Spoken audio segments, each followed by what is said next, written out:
flickering neon sign of Fitz Properties cast long, distorted shadows on the rain-slit street.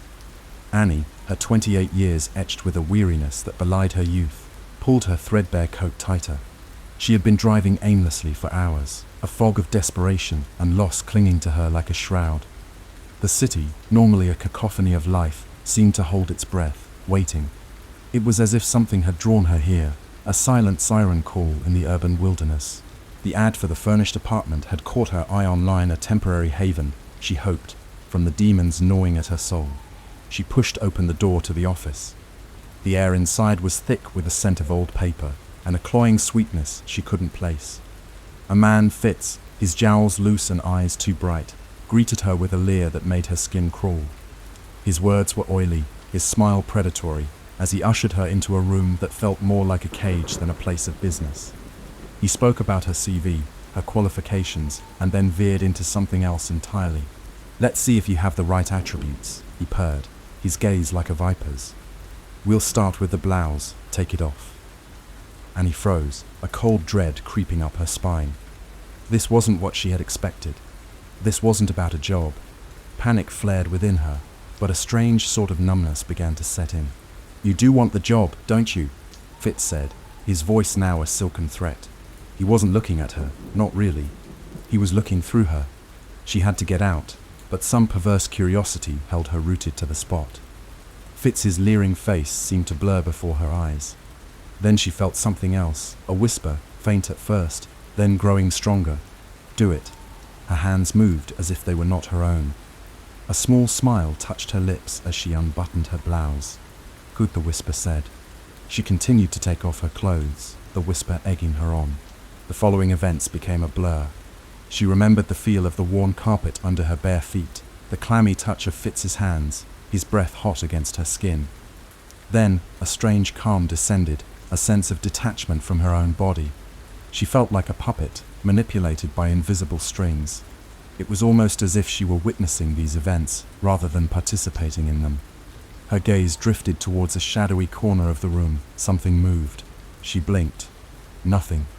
Fitz, satisfied with whatever bizarre initiation this had been, handed her the keys to the apartment, his eyes still holding that unsettling spark. He seemed to revel in her discomfort, her confusion. He even suggested she visit the basement to switch the power on. The air was thick, heavy with the unseen. Annie barely nodded, her mind still reeling. She took the keys, a sense of doom washing over her. The apartment was dimly lit, the furniture shrouded in dust. It felt stale, as if it had been vacant for ages, even though Fitz had said it was ready to move in. A cold draft snaked through the room, despite the windows being closed. The hair on the back of her neck prickled. "She's here," the whisper returned, and then she could feel her. The presence was cold, heavy, and seeping from the very walls. Days blurred into weeks. Annie tried to settle into her new life, but the apartment was a constant source of unease. The feeling of being watched never left her. Objects moved on their own, a glass flying across the room and shattering against the wall. The whispers grew louder, sometimes forming coherent words, a voice that wasn't her own, a voice that was in her head and under her skin. She reached out to Evie, a researcher investigating paranormal phenomena, seeking an explanation for the strange happenings. Evie, initially skeptical, was intrigued by Annie's account. She brought cameras, eager to capture the spectral activity on film. But the hauntings were unpredictable, almost as if they were deliberately avoiding being recorded. One night, Annie felt something shift within her. She was lying in bed, half asleep, when a cold hand traced the curve of her spine. The whisper was now a voice, close and intimate. "I'm here," it breathed. "I'm inside you." Annie tried to scream, but no sound came out. Her body felt like it belonged to another, moving with a grace and a hunger that was not hers. That night, something happened. The haunting was no longer external, it had become internal. The presence, the voice, the hands were now part of her. It felt like a violation, a possession of the most intimate kind, as if a parasite had burrowed its way into her very core, twisting and corrupting the essence of her being. Evie, observing from the next room, could only watch in horrified fascination, completely unaware of the depth of Annie's torment. Evie's research led her to the chilling concept of a succubus, a demonic entity that seduces the living, often with a specific purpose in mind. The succubus, Evie explained, uses its victim as a vessel, manipulating their actions to achieve its own goals, often fueled by revenge or unfinished business from its previous life. Fitz, ever the sleaze, had been using the apartment as a sort of studio, filming women for his seedy clientele. Tapes, he called them. Ian, a frequent caller, was pushing him to produce more content. Tapes of the blonde girl he had housed in the apartment before Annie. He was desperate for more action, more depravity to satisfy the desires of the clients. Annie was becoming just another plaything in his depraved game. She knew he wanted her to be like Lex, the previous tenant. He didn't see her. He saw Lex in Annie, and the succubus was growing stronger inside her, feeding off his lust and his depravity. Annie learned that the previous tenant, Lex, a blonde woman, had mysteriously disappeared. Fitz's dismissive explanation of her simply vanishing didn't sit right. The more Annie learned about Lex, the more the entity within her seemed to resonate with the dead woman's life. The succubus, the entity that was now part of her, was Lex. It was her energy, her rage, her desire for vengeance that were now driving Annie's actions. Evie, eager to document the phenomenon, suggested they use the camera in the bedroom to film overnight, hoping to capture the succubus on tape. Annie was terrified, but some part of her also yearned to understand the entity that had taken root within her. She agreed, but it felt like surrendering to the darkness. The night was a maelstrom of fear and confusion. The presence was stronger than ever, its touch more intimate, more demanding. Annie felt herself being pulled in two directions, her own consciousness fighting to retain control, and the entities were driving her actions. She was no longer in control of her body. Annie started to move around in bed as the camera filmed her. Annie felt a cold hand caress her cheek. It wasn't her hand. Lex, the succubus, was in control. She felt it. She was it. The next morning, the footage revealed nothing overtly supernatural. But as Evie reviewed the tapes, the terror etched on Annie's face was undeniable. However, upon closer inspection, in one frame, a flicker of movement was visible. A fleeting translucent form was captured for a split second, its features contorted into a mask of rage. A pair of hands moved over her as the camera zoomed in. Lex was there, inside her. Evie had finally caught something on camera. Evie's initial excitement morphed into horror. The succubus, she realized, wasn't just a haunting, it was a complete possession. Annie was not a victim anymore. She was a tool of revenge. The pieces of the puzzle began to fall into place, revealing a tapestry of lust, greed, and murder. Fitz, it turned out, had not been a mere landlord, but a voyeur, exploiting women for his perverted desires. Lex had been one of his victims, and the tapes he sent to Ian were not of simple, light-hearted encounters. Lex wanted him dead. Fitz and Ian's conversations on the phone revealed even more of the depraved nature of their dealings. Ian's veiled threats, delivered in a cold, menacing tone, were enough to make anyone's blood run cold. If Fitz did not supply the tapes, Ian would send his brother, Olaf, to pay a little visit. Annie confronted Fitz, her eyes burning with an unnatural light.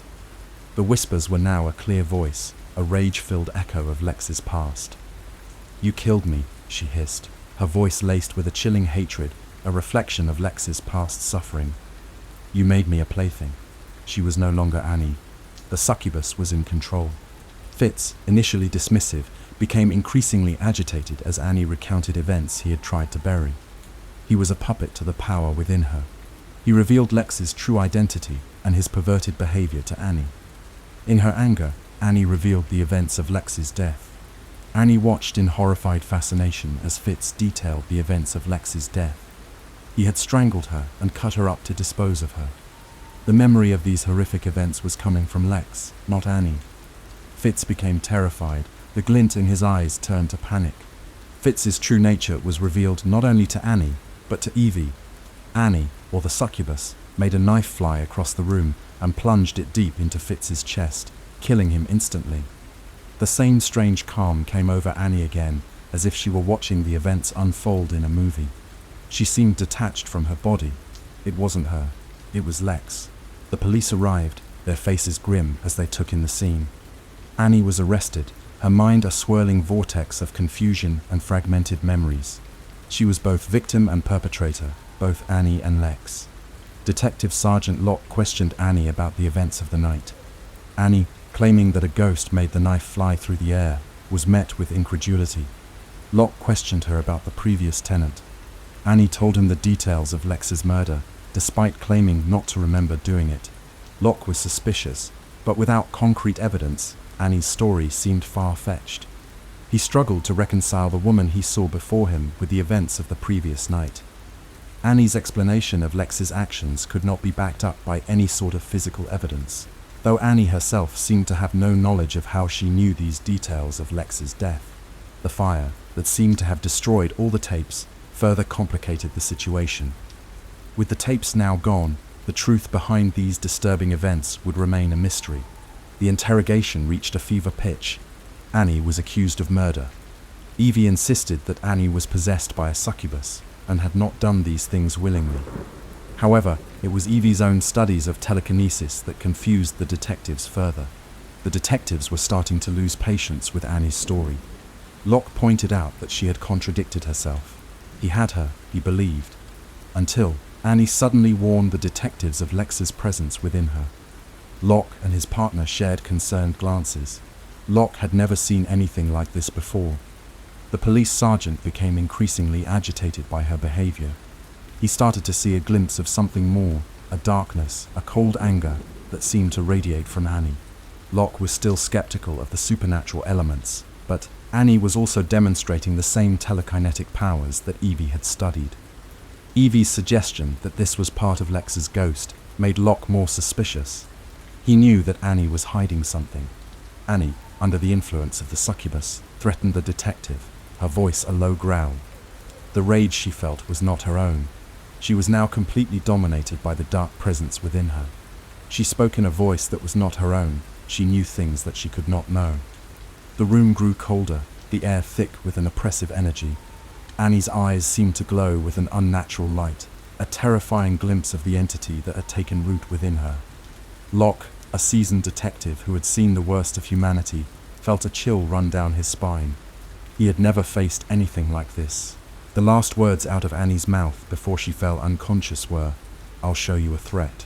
The police had more questions than answers. The lines between sanity and madness, reality and the supernatural, had blurred. They didn't know what to make of the events of that night, or the woman who was now sitting in a jail cell. Annie's fate was sealed. She was tried and found guilty, but the justice system could not fathom the real horror of the events. She was sentenced to a life in prison, a sentence more like a tomb. The story of Annie Dyer became a whispered legend. Was she a cold-blooded killer? Or was she a victim of a malevolent entity, trapped in a nightmare of possession and revenge? The truth, like the ghost of Lex, remained elusive, shrouded in the shadows of the haunted apartment, and the tormented soul of a woman who had become a vessel for a terrifying past.